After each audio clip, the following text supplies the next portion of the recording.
Sir சொன்ன மாதிரி நமக்கு ஒரு ரைட்ஸ் கொடுத்தது மாதிரி இப்போ அந்த ரைட்ஸ் நம்ம நல்லதற்கு அது வரும் 23ஆம் தேதி நடக்க போகுது.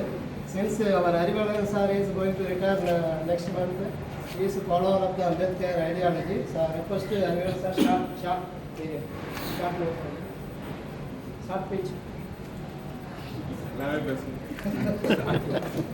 அனைவருக்கும் வணக்கம். நம்ம டைரக்டர் ரொம்ப விரிவாக தெளிவாக நம்ம அம்பேத்கர் பிறந்தநாள் செய்தி சொல்லியிருக்காரு. அது சுருக்கமாக நானும் சொல்லிடுறேன்.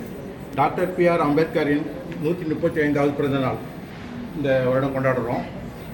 1891 இதே நாள் அவர் பிறந்தார். ஏப்ரல் மாதம் 14வது குழந்தையாக பிறந்தார். அவர் அம்மாவோட சீக்கிரம் இறந்துட்டாங்க. அப்போ அவர் எஞ்சி இருக்க குழந்தைங்க 5 தான் அவர் வீட்டில். மக்களை நேசித்த மாபெரும் தலைவர்களை சாதி அடையாளத்துக்குள் சுருக்கும் துயரம் நம் தேசத்தில் மட்டுமே நிகழ்கிறது. டாக்டர் அம்பேத்கருக்கும் அதுவே நிகழ்ந்தது. இந்தியாவுக்கே ஒளிவீசும் அறிவுச்சூரியனாக இருந்த அவரின் பெருமைகள் அடுத்தடுத்த தலைமுறைகளுக்கு தெரியாதபடி மறைக்கப்பட்டன என்று சொல்ல வேண்டும். பாபா சாஹேப் அம்பேத்கர் எல்லோருக்குமானவர். வெளிநாடு போய் படித்து 2 டாக்டர் பட்டங்களை பெற்ற முதல் இந்தியர். அம்பேத்கர் 62,000 புத்தகங்களுடன் அவர் நூலகம் வைத்திருந்த நூலகம் இந்தியாவிலேயே பெரிய தனிநபர் நூலகமாக இருந்தது. ஓயாமல் படித்த அவர் தன் கல்வியையும் சிந்தனைகளையும் இந்திய சமூகத்தின் மேம்பாட்டுக்காகவே பயன்படுத்தினார். தொழிலாளர்களுக்கு 8 மணி நேர வேலை உரிமையை கிடைக்க காரணமாக இருந்தவர்.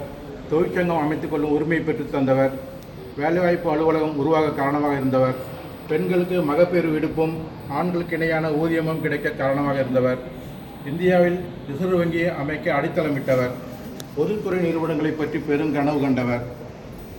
பணம் படைத்தவர்களுக்கு மட்டுமே மின்சார வசதி கிடைக்கும் என்ற இந்த நிலையை மாற்றி மின்சாரத்தை எல்லோருக்கும் பயன்படும் வசதியாக ஜனநாயகப்படுத்தியவர்.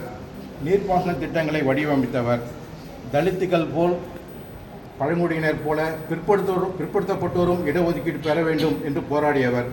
பெண்களுக்கு சொத்துரிமையும் ஆண்களுக்கு இணையான பிற உரிமைகளும் கிடைக்க வேண்டும் என்று போராடி அதற்காகவே தன் மத்திய அமைச்சர் பதவியை துறந்தவர். அம்பேத்கர் ஜெயந்தி பீம் ஜெயந்தி என்றும் அழைக்கப்படுகிறது. இது சமூக சீர்திருத்தவாதியான அம்பேத்கரின் பங்களிப்பை கௌரவிக்கும் ஒரு நாளாகும். அவர் தம் பிறந்த நாளை கொண்டாடுவதும் நினைவு நாளை கடைபிடிப்பதும் நாம் அவருக்கு செலுத்தும் நன்றியாகும். நன்றி.